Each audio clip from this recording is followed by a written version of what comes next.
Whoa. Go back to that. There you go. There it is. Wow. That is incredible. Old School Cool, Day 3, Part 2. This is the story of how I resurrected a 100-year-old flashlight, taking it from a dim industrial era relic to a modern retina-searing powerhouse, while fully preserving the integrity of the host and its components.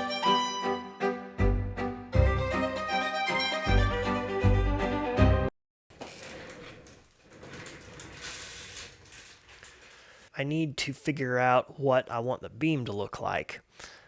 There's two main parameters for that, and number one is just like the focal length of the lens itself. How, with these spherical lenses, how far away you set the lens from the LED makes a huge difference on what the beam shape is.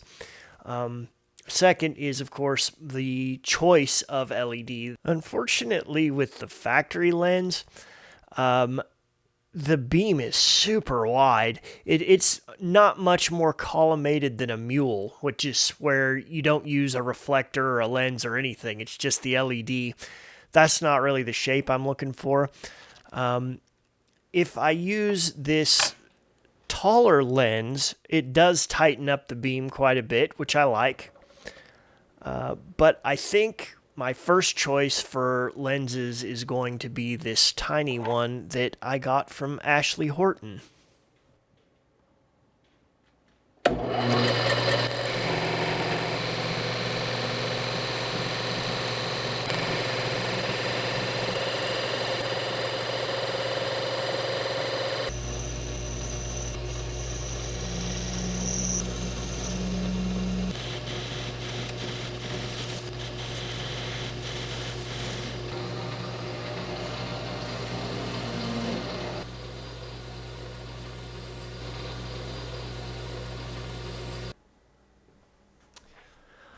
The thermal properties on these lights is not good, partly because they're made of metals like tin and steel, but mostly because of all of these little wavy design elements that you see. They don't leave a lot of flat surfaces for an LED heatsink to make contact with. So here's what our cutaway would basically look like. We'd have threads like that, and then it curves right here. The body line comes down. Our threads on the inside and a curve. But then there's that sticky uppy part right there.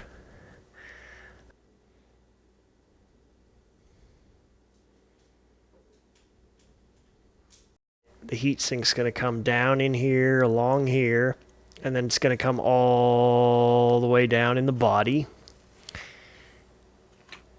And then that way it makes contact with as many of these ridiculous surfaces, even the threads a little bit right there, as possible. Keeping with the vintage theme, I selected this LED. It's warm white with a color temperature of about 3000 K. Another reason I chose this particular LED is for the shape. In tight focus, usually what you get is this kind of a square shape from an LED, and I want mine to be round. I want the beam to be as conical as possible.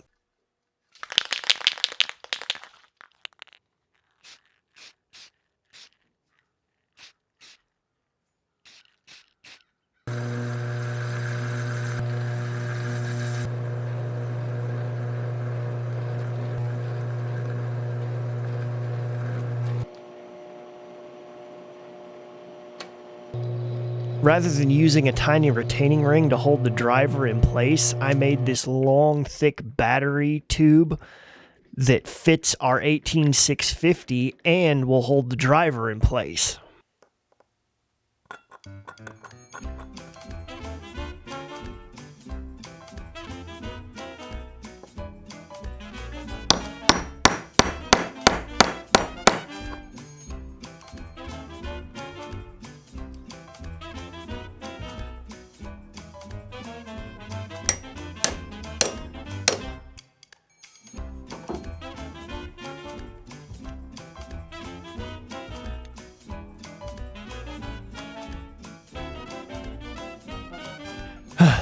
one other mountain to climb. I think this is the most difficult part about working with these vintage flashlights, and that's how the switch works. In a modern flashlight, the switch typically breaks contact between the negative end of the battery and the body of the flashlight. When the switch is turned on, the circuit's closed, and the battery is then connected to the body, which is touching the heatsink, which delivers power to the driver board, and the light comes on.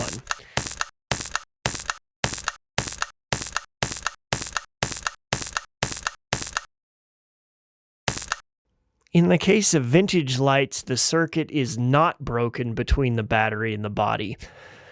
It's broken between the body and this other little strip of insulated metal that runs up to the bulb. And the bulb just basically floats there. It's thermally and electrically isolated from the body. So the result is, if I were to just slip my heatsink into the flashlight body, the light would always be powered on, regardless of the switch position.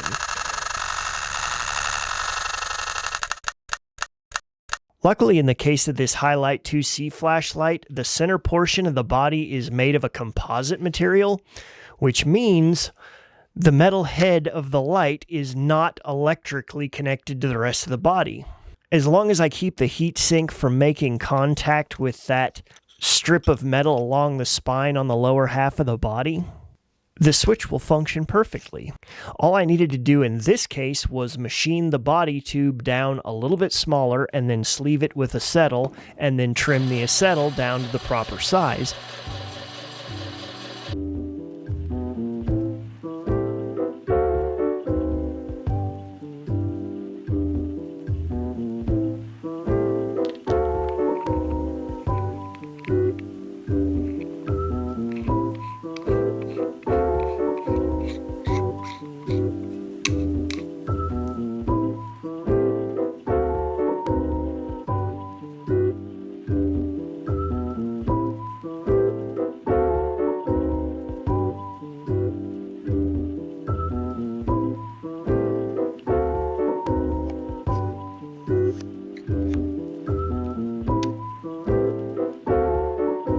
As beautiful as the factory lens is on this light, it's really not as useful as it could be with an LED.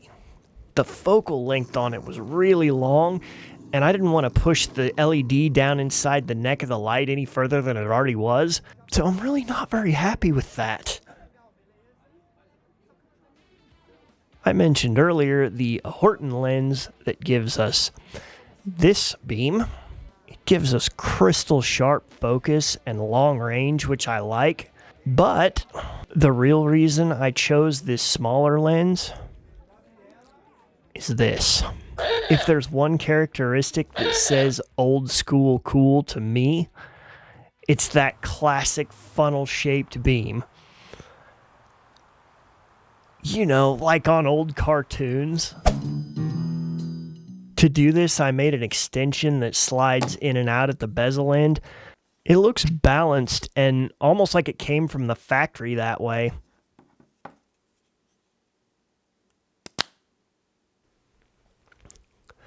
I'll try to explain this in a way that makes sense. The slider has a set of feet that act as a stop to keep the parts from pulling out the end, but you can hold focus anywhere in the range because the parts are a friction fit.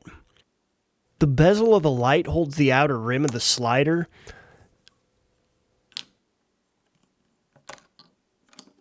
Then the lens retaining ring threads in over the top of the bezel.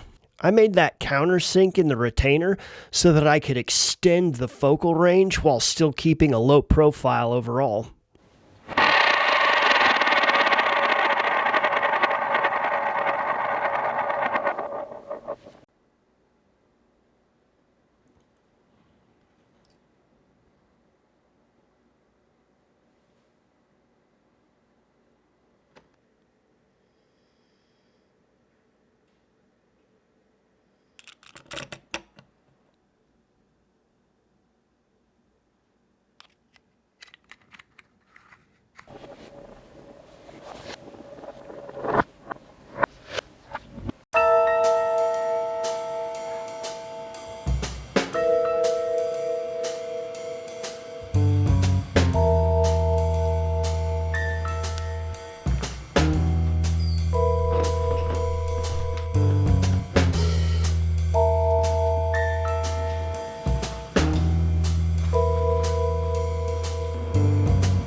There you go. There it is. Wow. That is incredible.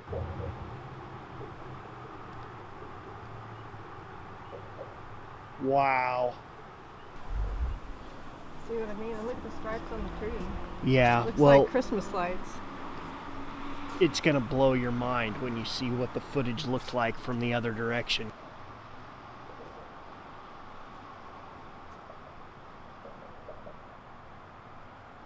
Just imagine what someone in the 1930s would have paid to have a flashlight that could do this.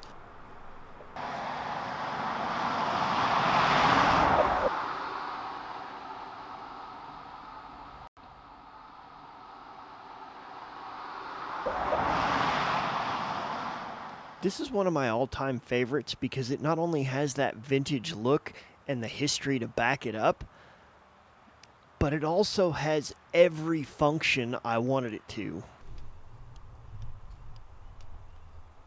It's like an antique zoomable sleeper.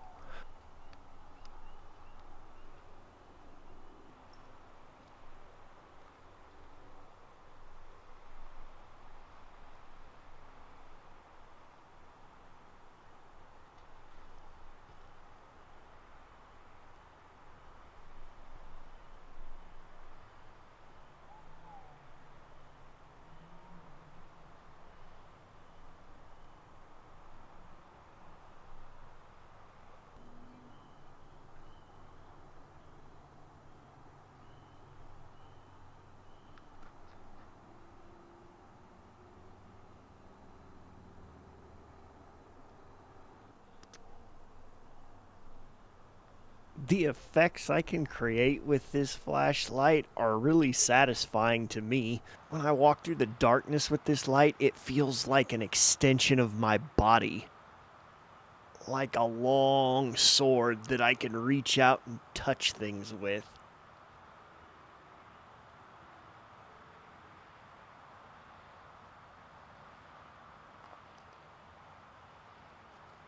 This particular flashlight has a rich history that I want to make a separate video about. Overall, I'm really pleased with the way the light turned out, but it got me thinking, what if someone made a flashlight that looked exactly like this, but made of modern materials with a high power light engine and fit a 21700 battery? Shine it real far out away from yourself, but still on the water.